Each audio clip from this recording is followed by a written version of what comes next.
નમસ્કાર મિત્રો. મિત્રો, શું રાજુલા વિધાનસભામાં સોગઠાબાજીનો બીજો રાઉન્ડ શરૂ થવા જઈ રહ્યો છે? આવનાર 24 કલાક શું રાજુલા વિધાનસભા માટે ભારે ગણી શકાય? જ્યાંથી શરૂ કર્યું હતું ફરી એ જ જગ્યાએથી ફરી એક કાર્યક્રમ આપવામાં આવી રહ્યો છે. વિસ્તારથી વાત કરું તો એક સમય હતો કે જ્યારે CR પાટીલ રાજુલા વિધાનસભામાં આવ્યા હતા, કેન્દ્રમાં અમરીશ ડેર હતા અને હીરાભાઈ સોલંકીએ હાજર રહેવું પડ્યું હતું.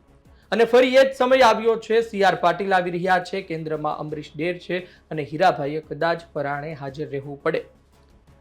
પરંતુ આ પરથી આપણે શું સમજી શકીએ અને આ બીજો રાઉન્ડ કેટલો કારગર સાબિત થઈ શકે છે? રાજુલા વિધાનસભા ભૂતકાળમાં પણ ચર્ચાતી હતી, પરંતુ એ વિધાનસભામાં વધુ ગરમાવો ત્યારે આવે છે જ્યારે અમરીશ ડેર ભારતીય જનતા પાર્ટીમાં જોડાઈ જાય છે. આમ તો એક વર્ગ કહેતો હતો કે હવે કોંગ્રેસનું શું, પરંતુ સવાલ એ હતો કે ભારતીય જનતા પાર્ટીનું શું? ભારતીય જનતા પાર્ટી અમરીશભાઈ ડેરને ભાજપમાં લાવી છે તો શું કંઈ વિચાર્યું છે કે પછી આમ જ તે તમારી જગ્યા ખાલી છે અને રૂમાલ મૂક્યો છે ને એ બધી વાત હતી? અમરીશભાઈ ડેર થોડા સમય માટે શાંત રહ્યા, પરંતુ બગદાણાની ઘટના બાદ એક્ટિવ થતા જોવા મળી રહ્યા છે. એક પછી એક કાર્યક્રમ, અને આ વચ્ચે તેમણે રાજુલામાં એક જળ સંચયનો કાર્યક્રમ રાખ્યો છે. આ જળ સંચય કાર્યક્રમમાં કેન્દ્રીય મંત્રી CR પાટીલ હાજર રહેશે. આ સહિત ભારતીય જનતા પાર્ટીના પછી ભરતભાઈ સુતરિયા સાંસદ હોય, કૌશિકભાઈ વેકરિયા મંત્રી હોય, આ સહિત મહામંત્રી હોય, તમામ રાજુલાના ધારાસભ્ય હોય તે હાજર રહી શકે છે. પરંતુ હીરાભાઈ સોલંકી શું હાજર રહેશે એ સવાલ હતો લોકોને. પરંતુ ભૂતકાળમાં હીરાભાઈ સોલંકી હજુ હમણાં જ તે એક મંચ પર બંને આવી ચૂક્યા છે. પહેલા તમે સાંભળો કે ત્યારે હીરાભાઈ સોલંકીએ શું કહ્યું હતું, પછી આપણે વધુ વાત કરીએ. હમણાં જ આપણા સૌના વચમાં ઉપસ્થિત રહેલા માજી ધારાસભ્ય શ્રી અમરીશભાઈ, મારા બા બાપુજીના ચીલા પર અમે ચાલીએ છીએ અને મારા બાપુજીના આશીર્વાદથી આજે અમે એમ ગર્વ સાથે કહી શકીએ આ જનપ્રતિનિધિ તરીકે 98 વિધાનસભાનો જનપ્રતિનિધિ છું. હું ગર્વ સાથે એમ કહી શકું, જાફરાબાદ તાલુકાના બાપુ 42 ગામ અને 42 ગામમાંથી 39 ગામમાં અમારા સમાજના સમૂહ લગ્ન થાય છે. આ બહુ મોટી વાત કહેવાય, બહુ પ્રસિદ્ધ. ને આજે બધા સમાજના લોકો સમૂહ લગ્ન, મને બહુ, જો અહીંયા રામપરા, ભેરાઈ, કોવાયા, બહુ સારી વાત છે. બીજા સમાજ પાસે કંઈક સારી વસ્તુ હોય ને એની આપણે વાત ગ્રહણ કરવી જોઈએ. હવે સાંભળ્યું કે હીરાભાઈ સોલંકી શું વાત કરી. આમ તો છતડિયા મુકામે ભરવાડ સમાજના સમૂહ લગ્નનો કાર્યક્રમ હતો. અમરીશભાઈ ડેર પણ ત્યાં હાજર હતા અને હીરાભાઈ સોલંકી પણ ત્યાં જ હતા. એટલે કે હીરાભાઈ સોલંકી આમ તો પહોંચી ગયા હતા અને ત્યારબાદ અમરીશભાઈ ડેર ત્યાં પહોંચે છે અને પછી એ પહોંચે ત્યાં હીરાભાઈ સોલંકીને બોલવા માટે કહેવામાં આવે છે. એકબીજા સાથે હાથ નથી મેળવી શકતા, પરંતુ હીરાભાઈ સોલંકી પોતાની વાતમાં અમરીશભાઈનું વર્ણન જરૂર કરે છે. કહે છે કે માજી ધારાસભ્ય અમરીશભાઈ ડેર હાજર છે અને આ સાથે આહિર સમાજના વખાણ પણ કરે છે.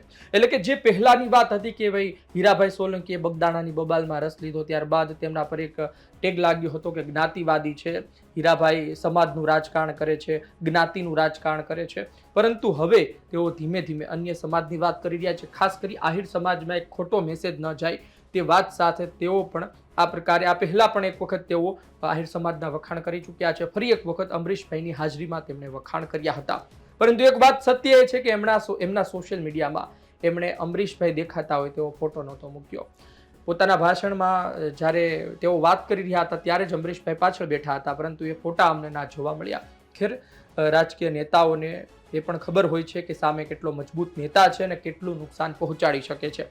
જે પહેલા વાત હતી એ વાત પર ફરી આવીએ કે ફરી એક વખત બીજો રાઉન્ડ શરૂ થઈ રહ્યો છે એવી ચર્ચા છે અને આ રાઉન્ડ લાંબો ચાલશે અને હજુ 27 આવતા, એટલે કે 2 વર્ષની અંદર મોટા મોટા નેતાઓ રાજુલા પણ આવશે. પરંતુ હવે જે ત્રીજી સભા હશે કોની માટે હશે નક્કી નથી. પહેલી સભા CR પાટીલે કોની માટે કરી? અમરીશ ડેર માટે કરી. ત્યાં બીજી સભા પણ અમરીશ ડેર માટે થઈ રહી છે. પરંતુ ત્રીજી સભા જો અમરીશ ડેર માટે 2 વર્ષ પછી થાય તો સમજી લેવાનું કે ત્યાં અમરીશભાઈ ડેરને ભારતીય જનતા પાર્ટી ટિકિટ આપી રહી છે. અને બની શકે કે હીરાભાઈ સોલંકીને ફરી રિપીટ કરવામાં આવે અને તેની માટે અમરીશ ડેર સહિત મોટા મોટા નેતાઓ સભા ગજવવા આવે તેવું પણ બની શકે. પરંતુ ખેર, આ જળ સંચયનો કાર્યક્રમ છે. તમે મૂળ ભાવના પર જાઓ તો પાણી એકઠું કરવાની વાત છે, પાણીનો વ્યય ન થાય તેની વાત છે, ચેક ડેમ બનાવવાની વાત છે અને આ સાથે 4 વાગ્યાનો કાર્યક્રમ છે. ત્યારબાદ ડાયરો પણ છે. પણ કોણ કોણ આવે છે, કોણ કોણ ગેરહાજર રહે છે? અમરીશભાઈ ડેર હમણાં બજારમાં નીકળ્યા હતા અને તેમાં પણ તેમની સાથે ઘણા લોકોએ ન જવું તેવા આદેશ પણ ભારતીય જનતા પાર્ટીના ખૂબ મોટા નેતાએ કર્યા હતા કે તેમની સાથે નથી જવાનું. તમે ભારતીય જનતા પાર્ટીમાં છો પરંતુ ધારાસભ્ય હું છું તો તમે ત્યાં જવાનું રહેવા દો. મોટાભાગના તેમની સાથે જે હતા એ પોતાના વ્યક્તિગત સંબંધોના કારણે અને એમની સાથેના પ્રેમના કારણે પહોંચ્યા હતા.